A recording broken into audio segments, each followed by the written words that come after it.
বাঁশের সাঁকো ছিল। আল্লাহর রাসূল বুঝাইতে চাইতেছে একটা সময় আসবে আমার উম্মত বাঁশের সাঁকো, কেউ যদি বাঁশের সাঁকো থেকে স্লিপ খায় বা গাছে উঠা যদি গাছের থেকে পড়ে যেতে চায় তো টাল দইরা যেরকম লটকায়া থাকে, সাঁকোর থেকে পড়তে যায় সাঁকোর উপরের বাঁশ দইরা যেরকম লটকায়া থাকে। আল্লাহর রাসূল আমাদেরকে সুযোগ দিবেন একটা সময় আসবে উম্মত আমার একটা সুন্নত ধরেও যদি মউত পর্যন্ত লটকায়া থাকতে পারো তাইলে তোমাকে 100 শহীদের সওয়াব দেওয়া হবে। মান তামাসসাকা বিসুন্নতি মান তামাসসাকা বিসুন্নতি ইনদা ফাসাদি উম্মতি। এইজন্য আসেন, আজকে বড় অবহেলিত, বড় দীক্ষিত, বড় লাঞ্ছিত, বড় ঘৃণিত আমাদের রাসূলের আদর্শ আমাদের জীবনে বড় ঘৃণিত, বড় দীক্ষিত, বড় লাঞ্ছিত, বড় অবহেলিত। সর্বক্ষেত্রে দেখেন, বিয়া দেখেন আর শাদী দেখেন, হায় হায় পোশাক দেখেন আর আশাক দেখেন, সর্বক্ষেত্রে নবীর আদর্শকে আমরা পিছে ছেড়া দিছি। আর যার কারণে আজকে মুসলমান দুনিয়াতে লাঞ্ছিত, যার কারণে আমরা ঘরে লাঞ্ছিত, ঘরের ভিতরে কোনো মিল নাই, মহাব্বত নাই। বহুত ঘর পাওয়া যাবে স্বামী এক খাটে স্ত্রী আর এক খাটে, বহুত ঘর পাওয়া যাবে। হায় হায় ওই সমাজ লানতি সমাজ, যেই জমাতের সন্তানরা মা বাবাকে চোখ বড় করে দেখে, চোখ বড় করে সামনে, ওটা লানতি সমাজ। অথচ আল্লাহর রাসূল শিখাইছে মা বাবার সাথে আদর্শ কি ব্যবহার করবে, মার সাথে, বাবার সাথে, বড় ভাইয়ের সাথে, কার সাথে কি ব্যবহার করবে শিখাইছে। ওই সমাজটাই সুখের ছিল।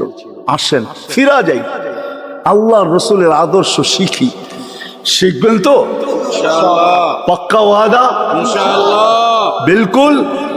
কিন্তু একটা প্রশ্ন হলো, আল্লাহর রাসূলের আদর্শ শিখবো তো শিখবো কোত্থেকে, পাবো তো পাবো কোথায়? ঠিক না? প্রশ্ন হয় না? হয় না? উনি তো দুনিয়াতে নাই, কোত্থেকে ওনাকে পাবো, কোত্থেকে শিখবো? আজকে আপনার আমার চতুর্দিকে ওই লোকগুলা বসা আছে যারা আল্লাহর পক্ষ থেকে নির্বাচিত। আওরাসনাল কিতাব আল্লাযীনা ইসতাফাইনা মিন ইবাদিনা।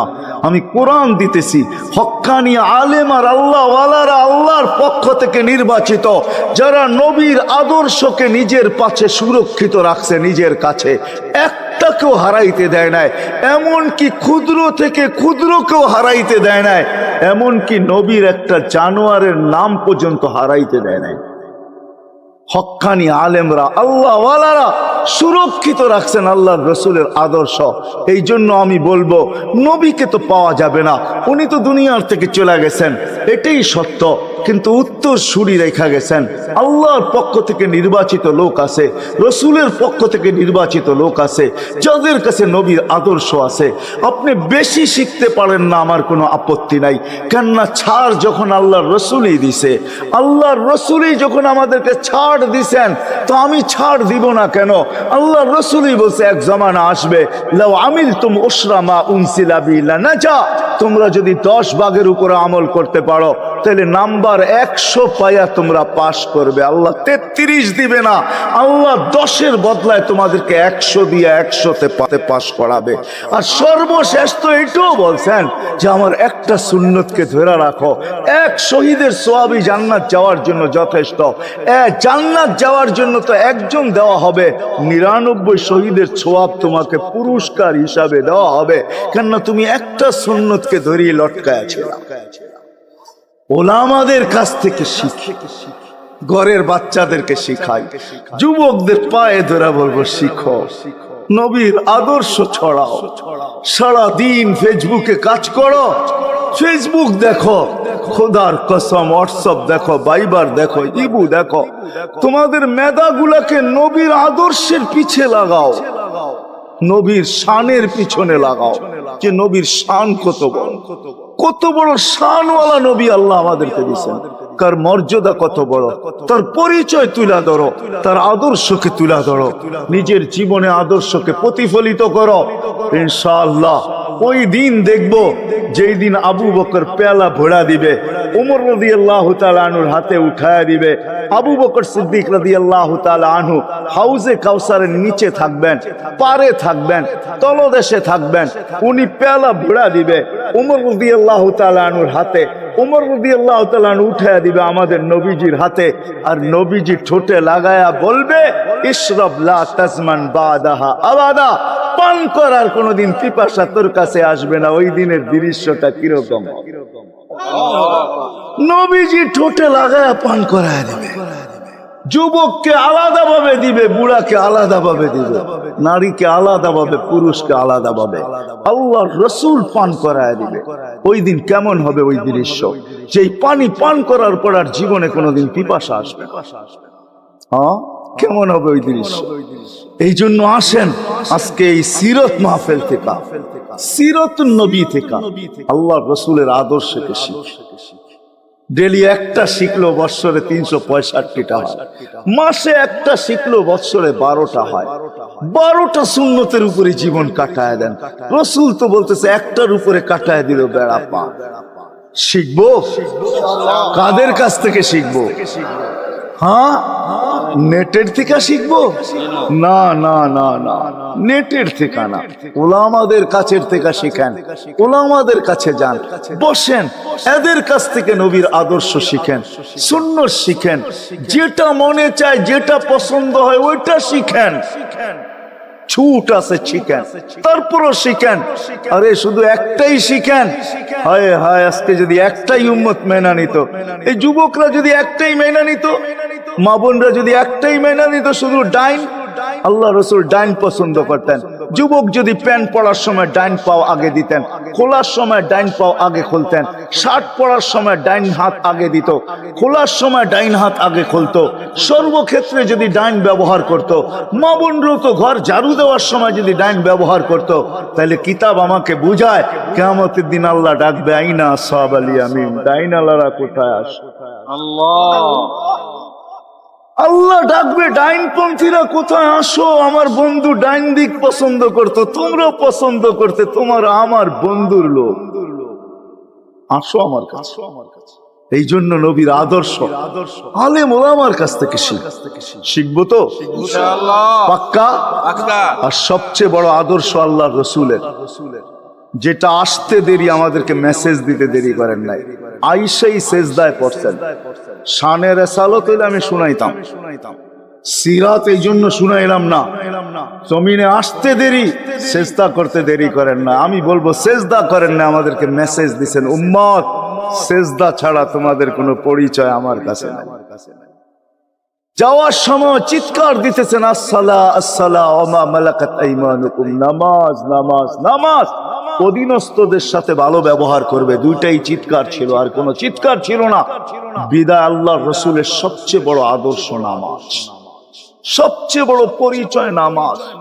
আজকের থেকে নামাজ ছাড়বো না ইনশাআল্লাহ, পাক্কা ওয়াদা ইনশাআল্লাহ, বিলকুল পাক্কা ওয়াদা। কিন্তু ইনশাআল্লাহ না, নিয়ত হলে হাত নামাইবেন না, ওয়াদা করতে হবে, ওয়াদা পাক্কা, আল্লাহ কবুল করুক আমিন। কালকের সকাল থেকে নামাজ আর ছাড়বো ইনশাআল্লাহ, নামাজ আর ছাড়বো না। নামাজ শুধু নামাজ না, অনেক কিছু রাখা। আল্লাহ আমাদেরকে আমল করার তৌফিক দান করেন আমিন। ওয়া মা আলাইনা ইল্লাল বালাগ। আল্লাহুম্মা লাকাল হামদ কামা ইয়ানবাগি লিজালালি ওয়াজহিক। দোয়ার ভিতরেই একটা কথা আপনাদেরকে বলবো, সর্বশেষ দোয়া করতেছি, আবার বলতেও আছি, মসজিদের কাজ এখনো দেখলাম অসমাপ্ত। অন্য জায়গায় হইলে বলতাম না, কিন্তু মাধবদীর মতো জায়গায় এরকম একটা মসজিদের কাজ অসমাপ্ত থাকবে, এটা শোভা পায় না আমার মনে হয়। খান্না মাধবদী সারা বাংলাদেশের প্রাণ কেন্দ্র বললে চলে, ব্যবসায়ী হাট বললে চলে, ঠিক না? আর আল্লাহ মাধবদীর মানুষকে কম দেন নাই, অনেক দিছে। কি বলেন? 50 বছর আগের থেকে অনেক দিছে না আপনাদেরকে? ওইখানে এরকম একটা মসজিদ জীর্ণ শীর্ণ পড়া থাকবে অসমাপ্ত, এটা শোভা পায় না। এই জন্য সবার কাছে দরখাস্ত, যতটুক পারি এই মসজিদের সহযোগিতা করব। করবেন তো? আল্লাহুম্মা লাকাল হামদ কামা ইয়ানবাগি লিজালালি ওয়াজহিক ওয়া আযীমি সুলতানিক। আল্লাহুম্মা সাল্লি ওয়া সাল্লিম ওয়া বারিক আলা হাবিবিকা মুহাম্মদ। আল্লাহ, চাওয়ার বলার পর্ব ছিল শেষ, শোনার পর্ব ছিল শেষ, এখন ভিক্ষার পর্ব চলতেছে। মালিক, আমাদের মাথার উপরে আকাশ ছাড়া আর কিছু নাই। আয় আল্লাহ, আয় আল্লাহ, আজকে বিশ্বাস করি ওই মজলিসে বৈশা যেটা ফেরেশতা দ্বারা বেষ্টিত, ওই মজলিসে বৈশা যেটা রহমত দ্বারা ঢাকা, ওই মজলিসে বৈশা যেখানে সাকিনা নাজেল হইতেছে, ওই সমস্ত লোকদেরকে নিয়ে যাদের ভিতরে আলেম আছে, ওলামা আছে, তোলাবা আছে, দাড়ি পাকা আছে, যুবক আছে, জানি না ঘরে মা বোনরও হয়তো আছে, কে কোথায় বসে হাত তুলছে জানি না, সবাইকে নিয়ে হাত তুললাম।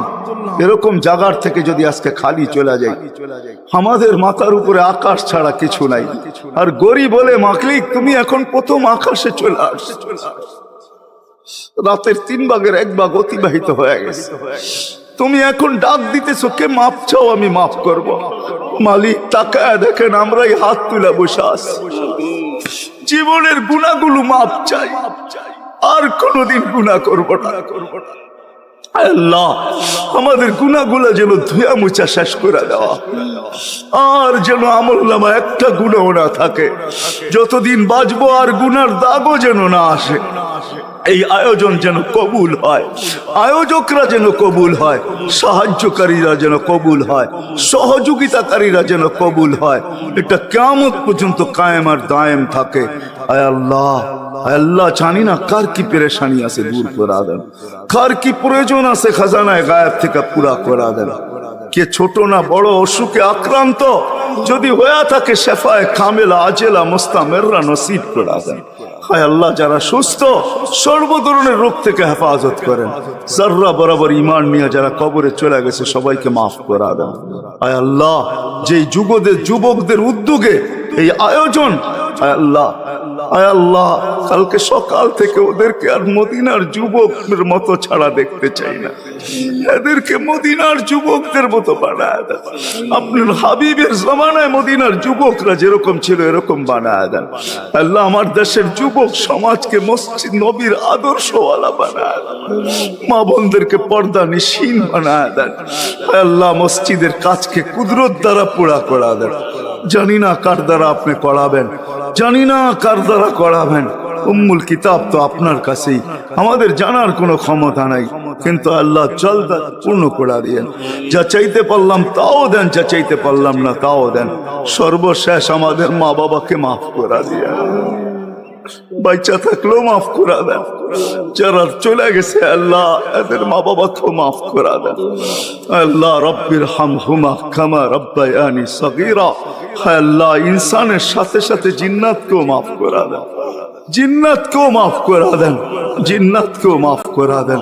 ওয়াসাল্লাল্লাহু তাআলা আলা খায়রি খালকি মুহাম্মাদি ওয়া আলিহি ওয়া আসহাবিহি আজমাইন বিরহমাতিকা ইয়া আরহামার রাহিমিন।